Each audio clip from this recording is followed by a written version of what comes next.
ओम नमः शिवाय।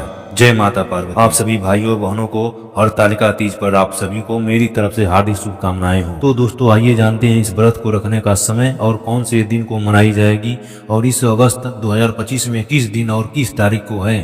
तो आइए जानते हैं विस्तार से। दोस्तों वीडियो पर पहली बार आए हैं तो वीडियो को लाइक और चैनल को सब्सक्राइब अवश्य कर लें। तो दोस्तों देर ना करते हुए चलते हैं अपने इस वीडियो की ओर। दोस्तों सनातन धर्म में हरतालिका तीज का एक अलग ही महत्व है। इसे खास तौर पर सुहागन महिलाएं अपने पति की लंबी उम्र और अखंड सौभाग्य की कामना के लिए करती हैं। इस दिन भगवान शिव और माता पार्वती की पूजा बड़े प्रेम और आस्था से की जाती है। धार्मिक मान्यता है कि इसी व्रत के प्रभाव से माता पार्वती ने कठोर तप कर भगवान शिव को प्रति रूप में प्राप्त किया था।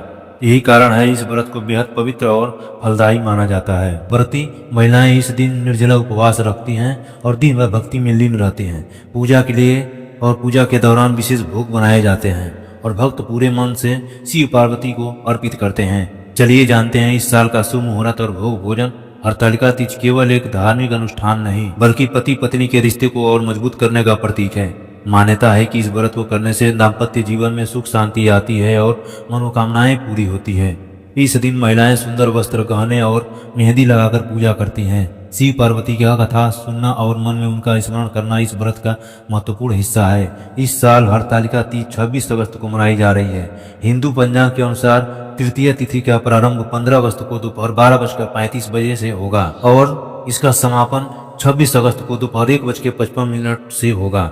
उदय तिथि के अनुसार हरतालिका तीज का व्रत 26 अगस्त को ही रखा जाएगा। दोस्तों और अब जानते हैं कि इस व्रत में कौन से व्यंजन के भोग लगाएं और क्या करें।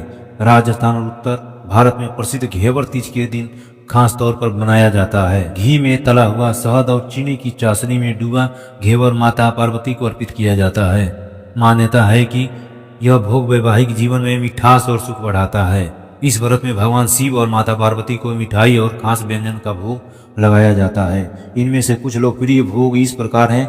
दोस्तों सबसे पहले भोग घेवर का है जो राजस्थान और उत्तर भारत में प्रसिद्ध घेवर तीज के दिन खास तौर पर बनाया जाता है। घी में तला हुआ शहद और चीनी की चाशनी में डूबा घेवर माता पार्वती को अर्पित किया जाता है। मान्यता है कि यह भोग वैवाहिक जीवन में मिठास और सुख बढ़ाता है। और दूसरा भोग है सूजी का हलवा। सूजी का हलवा आसान और स्वादिष्ट भोग है। घी में भुनी सूजी, चीनी और दूध से तैयार यह प्रसाद भगवान शिव को बहुत प्रिय है, खासकर क्योंकि उन्हें सफेद रंग की चीजें पसंद है। और तीसरा चीज है दूध और चावल। दोस्तों दूध और चावल जो खीर और दूध और चावल की खीर पवित्रता का प्रतीक मानी जाती है। इसे इलायची और मेवों से सजाकर शिव पार्वती को अर्पित किया जाता है। भोग के बाद इसे प्रसाद के रूप में परिवार के साथ ग्रहण किया जाता है। और दोस्ती इस पूजा में हमें साथ ही सुखी वैवाहिक जीवन और संतान की प्राप्ति होती है और साथ ही वैवाहिक जीवन में भी प्रेम बना रहता है। चलिए जानते हैं अब दोस्तों कि इस साल यह पर्व कब मनाया जाएगा। पौराणिक कथा के अनुसार पार्वती जी ने भगवान शिव को पति के रूप में भगवान के लिए हिमालय पर्वत पर गंगा नदी के तट पर कठोर तपस्या की। उन्होंने अन्न जल त्याग कर सूखे पत्ते चबाकर और भगवान शिव का ध्यान करते हुए कठोर तपस्या की। पार्वती जी की कठोर तपस्या से भगवान शिव प्रसन्न हुए और माता पार्वती को दर्शन दिए। उन्होंने पार्वती जी को वरदान दिया कि वह अपनी पत्नी बनेगी।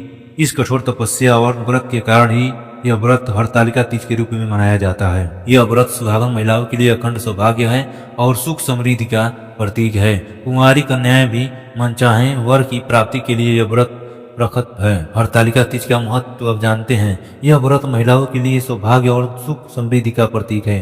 कुंवारी कन्याएं भी मनचाहे वर की प्राप्ति के लिए यह व्रत रखती हैं। इस व्रत को विधि विधान से करने से भगवान शिव और माता पार्वती की कृपा प्राप्त होती है। दोस्तों इस वीडियो में एक और कथा के अनुसार बने रहें लास्ट तक। एक बार भगवान शिव ने पार्वती जी को उनके पूर्व जन्म का स्मरण कराने के उद्देश्य से इस पर व्रत के महात्म की कथा कही थी। श्री भोलेश्वर नाथ और बोले, हे गौरी, पर्वत राज हिमालय पर स्थित गंगा के तट पर तुमने अपनी बाल्यावस्था में 12 वर्षों तक अघोर होकर घोर तप किया था। इतनी अवधि तुमने अन्न न खाकर पेड़ों के सूखे पत्ते चबाकर व्यतीत किया।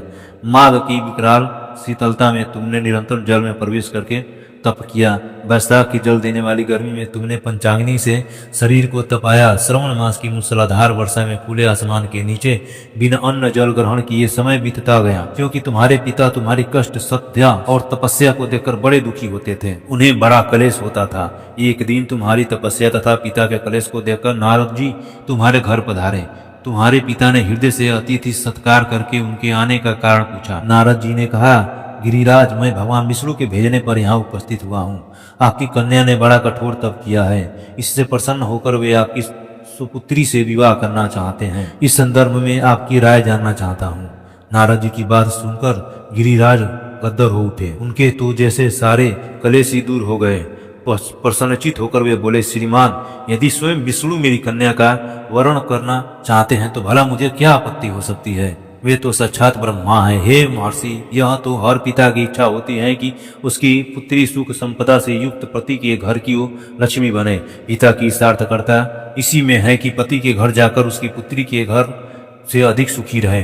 तुम्हारे पिता की स्वीकृति पाकर नारद जी विष्णु के पास गए और उन्होंने तुम्हारे ब्याह के निश्चित होने का समाचार सुनाया। मगर इस विवाह संबंध की जब तुम्हारे कान में पड़ी तो तुम्हारे दुख का ठिकाना न रहा। तुम्हारी एक सखी ने तुम्हारी इस मानसिक दशा को समझ लिया और उसने तुमसे उस विक्षिप्तता का कारण जानना चाहा। तब तुमने बताया, मैंने सच्चे हृदय से भगवान शिव शंकर का वर्ण की है, किंतु मेरे पिता ने मेरा विवाह विष्णु जी से निश्चित कर दिया।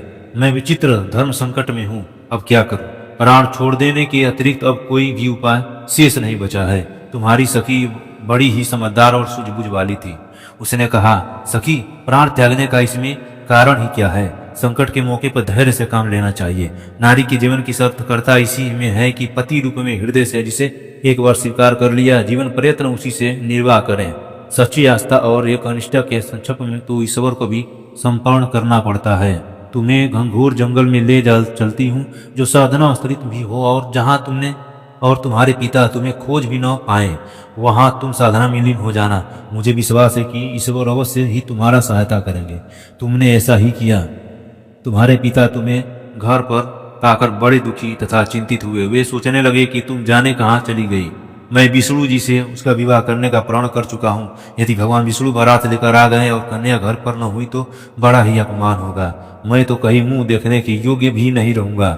यही सब सोचकर गिरिराज ने जोर शोर से तुम्हारी खोज का शुरू करवा दी। इधर तुम्हारी खोज होती रही और उधर तुम अपनी सखी के साथ नदी के तट पर एक गुफा में मेरी आराधना में लीन थी। भाद्रपद शुक्ल तृतीया को हस्त नक्षत्र था। उस दिन तुमने रेत के शिवलिंग का निर्माण करके व्रत किया। रात भर मेरी स्तुति के गीत गाकर जागी। तुम्हारी इस कष्ट साध्य तपस्या के प्रभाव से मेरा आसन डोलने लगा, मेरी समाधि टूट गई। मैं तुम्हारा तुरंत समझ जा रहा हूँ और तुम्हारी तपस्या से प्रसन्न होकर तुमसे वर मांगने के लिए कहा।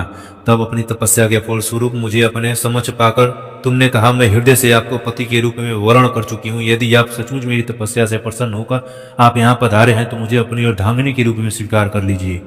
तब मैं तथास्तु कहकर कैलाश पर्वत पर लौट आया। प्रातः होते ही तुमने पूजा की समस्त सामग्री को नदी में प्रवाहित करके अपनी सहेली सहित व्रत का पारण किया। उसी समय अपने मित्र बंधु व दरबारियों सहित गिरिराज तुम्हें खोजते वहां आ पहुंचे और तुम्हारी इस कष्ट साध्य तपस्या का कारण तथा उद्देश्य पूछा। उस समय तुम्हारी दशा को देखकर गिरिराज अत्यंत दुखी हुए और पीड़ा के कारण उनकी आंखों में आंसू उमड़ गए।